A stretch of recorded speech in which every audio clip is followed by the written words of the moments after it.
Una vez más quiero darle la cordial bienvenida a la licenciada Aida Michel de Maduro, candidata a la vicepresidencia de la República por la nómina presidencial de Melitón Arrocha de libre postulación. Un gusto tenerla aquí. Feliz año. Bienvenida. ¿Cómo está? Muy bien, gracias por la invitación. La verdad es que es un gusto poder compartir con ustedes y sobre todo con sus radioescuchas.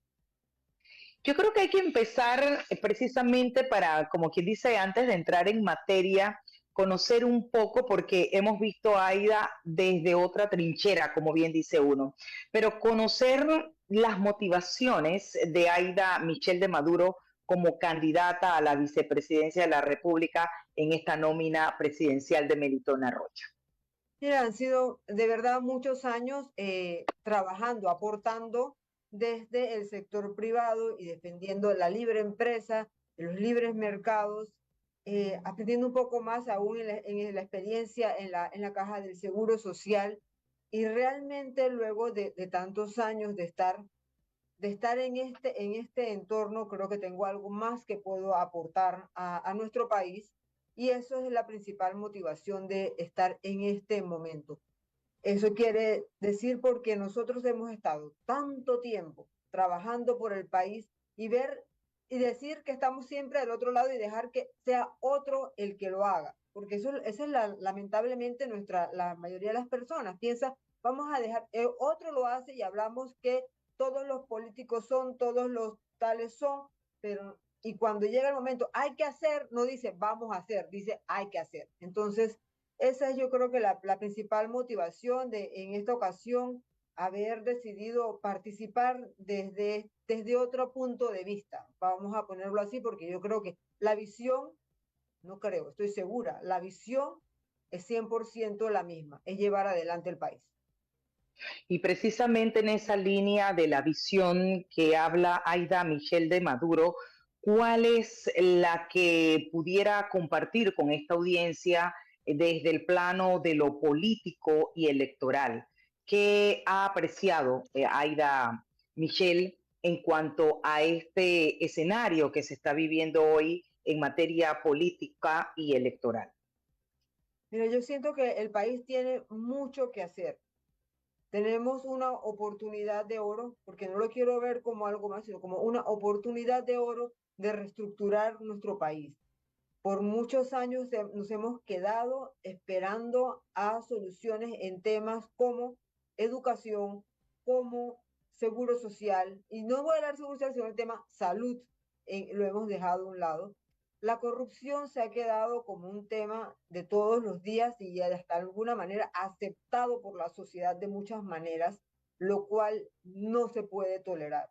Y hay temas como los que ya mencioné, que son tanto salud como educación, son temas que hay que darles continuidad. Y no podemos comenzar cada 5 años, resetearnos y volver a iniciar todos estos procesos. Por eso es que no tenemos resultados. Y de hecho tenemos que hacerlo de una manera diferente. Eso es parte del impulso y lo que hemos visto es que sí hay una gran cantidad de candidatos por libre postulación para todos los puestos, todos los puestos, desde alcaldes, representantes, a la propia Asamblea Legislativa. Entonces yo creo que es el momento de refrescar a nuestro país, no solo con caras nuevas, sino con ideas nuevas, ideas que han venido, que se han trabajado, que se han estudiado y que llevemos a una implementación, porque nuestro país lo que tiene hasta el momento son múltiples estudios y lo más reciente es el tema del embalse del río Indio. Y solamente lo menciono porque es que no, esa alternativa no acaba de salir. Eso es una alternativa que se ha estado estudiando por muchos años y en muchos años todavía no hemos llegado a ese punto de en realidad tener ya una acción, no un estudio más. Ahora, Aida, no hay soluciones mágicas y No, para nada. entendemos la problemática en materia económica, política y social que vienen y datan de años y vemos que gobiernos vienen, gobiernos pasan y los problemas persisten y pareciera que los 5 años incluso no fueran suficientes para resolverlos y pareciera también que no se va al fondo de la problemática en estas áreas que menciono, económicamente hablando, políticamente hablando y en lo social. ¿Qué planes tienen ustedes realizables y acciones que vayan con esos planes de la mano y de forma integral también para los efectos de que si llegaran ustedes al poder, a administrar las riendas de este país, lograr verdaderamente cambiar, darle ese giro de timón a los problemas que conocemos todos y a la situación que vemos que tiene hoy en día el país? El tema de desigualdad, el tema de una educación que no tiene la calidad ni alcanza los estándares que quisiéramos, una salud, como bien lo dices, y con la experiencia que tienes frente a la Caja del Seguro Social, la crisis que sabemos que tiene la Caja del Seguro Social, conocer un poco de parte de Aida Michel de Maduro, cuáles son esos planes y propuestas que traen para que ese voto sea un voto informado en base a planes y acciones concretas que ustedes están planteándose pues llevar a cabo y desarrollar. Mira, sin duda, nosotros estamos pensando y que se puede ejecutar una reforma integral de la ley de la Caja del Seguro Social. Eso es un tema que se puede tratar desde el inicio. ¿Y por qué lo tomo así? Porque nuestro tema de las atenciones médicas de salud es un problema nacional, no es un problema de la Caja del Seguro Social, es un problema de salud y de poder tener los medicamentos al alcance de la mano para todos nuestros panameños, no solamente para los asegurados.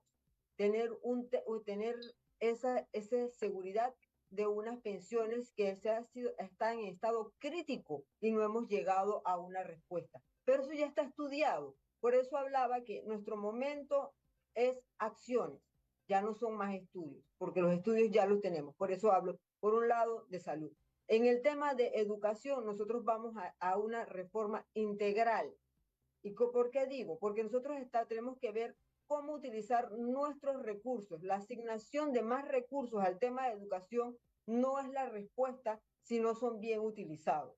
¿Cómo vamos a distribuir esa inversión, ese 7% del Producto Interno Bruto del país que se invierte en educación, que realmente sea una inversión, que no sea un gasto en planilla? Y lo estoy diciendo como ejemplo que sea en planilla, porque esa es nuestra dificultad, que la mayoría de los recursos del Estado se están utilizando para planilla y no para obras de infraestructura que son las que se llevan adelante, y por eso es que estoy hablando, incluyendo ese ejemplo en el tema de educación.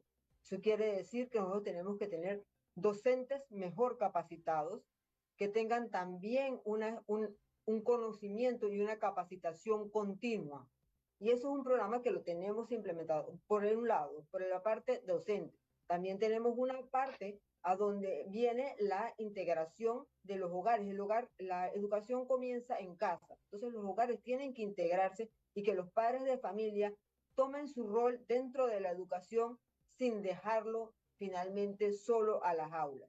Entonces es un programa de integración de los padres de familia y un programa también de darle ese alivio económico en forma de bonos y que sea por calificaciones. Me refiero que sea por méritos el ayuda económica que sea y que puedan decidir a dónde van a ir en los planteles. Porque ¿qué hemos logrado hasta el momento? Hemos logrado que todo el peso caiga en una educación pública que lamentablemente no está llegando a los estándares y no le está llegando a la mayoría de nuestra población la calidad de la educación que debe tener. ¿Será suficiente con estos programas, con estos planes, o habría, siendo un sector, el sector docente, no tan fácil y que pues habría que sentarse precisamente con ellos para los efectos de que obviamente sean considerados en esta reestructuración, en esta transformación, porque evidentemente se requiere de que nuestros docentes estén continuamente transformándose, manejando esos conocimientos en lo que es la era digital, todo lo que se quiera para transformar los conocimientos. pero si no se tiene un plan de incluirlos a ellos en esa voluntad o el querer cambiar, incluso permitir ser evaluados y medidos, ¿cómo pueden ustedes lograr esa transformación, no solamente en la calidad Nos incluye, educativa, sino, nos exacto, incluye.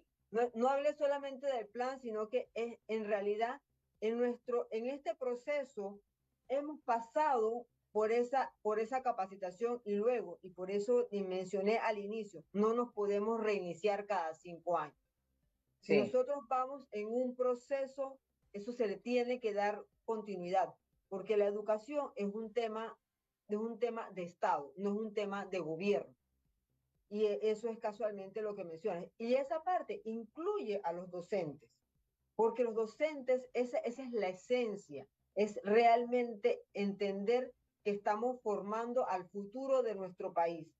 ¿Y quién más que el que lo trata todos los días para integrarse en este programa? Yo no estoy diciendo que esto es una varita mágica ni que se va a hacer de inmediato y no es una imposición, pero sí es un tema que se había tratado porque nosotros tenemos que querer las escuelas igual que se tratan las escuelas particulares. Y me refiero a que cada comunidad va a tener que adoptar su escuela. Nuestro plan es poner las escuelas a donde se necesitan. Es olvidarnos de esas escuelas ranchos. Es que cada uno tenga su educación, que le sea lo más fácil transportarse y llegar a su escuela. Que no sea una odisea el solo llegar a las escuelas. Entonces, ese es parte del plan que es general, no es integral, no es solamente de la calidad, sino la calidad, la cercanía y la continuidad de la educación. en cuanto a la priorización, Aida, ¿cuáles son esos temas o problemas, tanto económicos, sociales y de la ciudadanía que uno escucha, que demanda de los administradores de nuestra nación, en los cuales ustedes priorizarían sus planes o programas de gobierno? Generación de fuentes de empleo, capacitación, todo lo que tiene que ver con innovación, fomentar los emprendimientos, pero emprendimientos reales, no informalidad. Y eso solamente se puede lograr que tengamos certeza de la institucionalidad de nuestro país y poder dar esa certeza para que se den nuevas inversiones, tanto de capital local como de capital extranjero. Eso es una prioridad. ¿Por qué es una prioridad? Porque en la manera de que tengamos paz económica empezamos a tener también paz social y hay esa idea de poder hacer más, de esa imagen que tenemos de Panamá, que Panamá tiene oportunidades y Panamá las tiene. Entonces nosotros las tenemos que aprovechar. No es esperando que alguien más te lo dé, es cómo nosotros nos podemos realmente formar. Y fíjate que hablé de educación primero, no porque eh, tiene igual importancia la formación, pero es parte del engranaje total para poder llevar que alcancemos cada uno de los panameños y no necesariamente a punta de lo que me dejen el sobrante para tener una vida normal, sino para que realmente podamos forjar nuestro futuro. Por eso hablé primero de una capacitación y luego estamos hablando de fuentes de empleo fijas, de dar esa motivación para y apoyar en los temas de investigación y utilizar todas las herramientas tecnológicas que nos ayudan en el crecimiento y de nuevos emprendimientos, nuevas empresas, innovación, porque al final el mundo sigue avanzando y nosotros no nos podemos quedar ni con iniciativas legislativas del pasado, no nos podemos quedar con formación del pasado, nosotros tenemos que subir en nuestras pruebas PISA y eso es una prioridad, porque en la medida que nosotros tengamos un panameño que conoce, que está instruido, nosotros forjamos un mejor país. Entonces, las prioridades sí, definitivamente es educación, pero por la importancia que tiene ahora mismo, hay dos temas que nosotros tenemos que solucionar y no voy a decir que si son uno primero que el otro, pero nosotros tenemos que solucionar el tema de la administración del agua, porque el agua no es tanto su escasez, sino la mala administración. Nosotros tenemos que dotar nuestras redes de suministro de agua potable para que les llegue realmente a todas las comunidades. No es posible que nosotros tengamos comunidades que están cerca de las potabilizadoras y ellos no reciben los recursos. Pero también tenemos que entender todos los panameños que no podemos contaminar nuestros ríos dejando los desechos, y ese me lleva al segundo tema. Es que también tenemos que solucionar que es un problema que es prioritario y que no es imposible resolverlo, el tema del manejo de los residuos, los basureros que tenemos en todo el país. Así no podemos llamar a mayores inversiones. Y esto es un tema, nuevamente, administrar mejor nuestros recursos, porque estudios para manejos de vertederos y que no contaminen el medio ambiente hay. Lo que se necesita es la voluntad de implementarlos para que lleguen y los desechos sean realmente llevados a un ciclo de una economía circular, que tengamos la menor cantidad de residuos. Pero eso significa que tenemos que desecharlos de manera adecuada, que tienen que estar todos en un lugar de acopio, que las empresas encargadas de la recolección de basura tienen que cumplir con recibirlas, y si esas concesionarias no cumplen, pues entonces hay que eliminarlas. Pero no podemos seguir cargando estos basureros en todas las esquinas a punta de favores como hemos hecho hasta el momento. Hay muchos retos y Muchos desafíos retos, enormes muchos de cara. retos, muchos retos con una economía que va a ser muy precaria para cuando toque el próximo gobierno, porque hemos invertido, hemos aumentado nuestra deuda pública solamente para cubrir gastos de planilla, pero no gastos de inversión, no inversiones que nos van a generar un beneficio a futuro. Precisamente por eso, con estos retos y estos desafíos y la situación económica que enfrentamos hoy día, me pregunto yo cuán realizables serán todos estos planes y proyectos, cuáles serían precisamente por eso las prioridades o por lo que ustedes aspiran a iniciar, porque precisamente tenemos un porcentaje un poco más del 7% en informalidad, en desempleo, el tema precisamente de la actividad minera que deja a muchas personas sin trabajo. ¿Cómo ustedes consideran se van a reemplazar o sustituir esos aportes que en su momento el sector minero daba al Estado con el tema de que se paralizó esta actividad? Y sobre todo, pues también ver cómo se va a buscar esa fórmula de salvar el programa de IBM de la Caja del Seguro Social, porque usted estuvo allí dentro, usted sabe y conoce, como bien dice uno, la problemática de la Caja del Seguro Social por dentro, pero también conoce la situación económica del país, conoce lo que ha sucedido con la actividad minera y lo que eso repercute en relación a esos ingresos que se generaban de la misma. ¿Cómo Nosotros lo tenemos que visualizan generar, ustedes? uno, confianza. Por eso fíjate que no hablé de proyectos de grandes inversiones de infraestructura, porque para eso necesitas generar confianza y necesitas crear que se dé el ambiente para poder invertir nuevamente creyendo en el país y en las instituciones. Entonces, la primera es institucionalidad, y tras la prueba fácil es la prueba de la recolección de los desechos. Con el de la basura, y fíjate que me he concentrado en ese, no porque ese sea el prioritario, sino porque ese es el más fácil de resolver y que es simplemente dejadez no atender. Es manejarnos en un ciclo sin hacer un cambio. Por eso mencioné ese de primero, no porque sea lo más importante para el país, pero sí porque es el tema que es alcanzable. No sirve de nada que ahora venga un entorno político a ofrecerte unos castillos en el aire que luego no se van a poder alcanzar. Por eso no estamos hablando de grandes obras de infraestructura, sino modificaciones. Las infraestructuras se van a dar, pero el mantenimiento de las vías es prioritario. Si nosotros queremos atraer turismo, agroindustria y generar y que se cree, que se le dé valor agregado a los productos en Panamá, nosotros tenemos que tener esas vías que sean de acceso de toda esa ruta logística. Así como lo hablamos, así muy en el macro, hablamos de desarrollo del turismo, desarrollo del agro, desarrollo de toda la logística nacional. Pero eso, y eso lo he mencionado en el entorno casualmente de lo que dijiste, de la minera, ¿qué es lo que viene de reemplazo? Nosotros no podemos pensar que nosotros nos vamos a sentar en nuestros recursos naturales. Los recursos naturales hay que poderlos explotar en beneficio del país.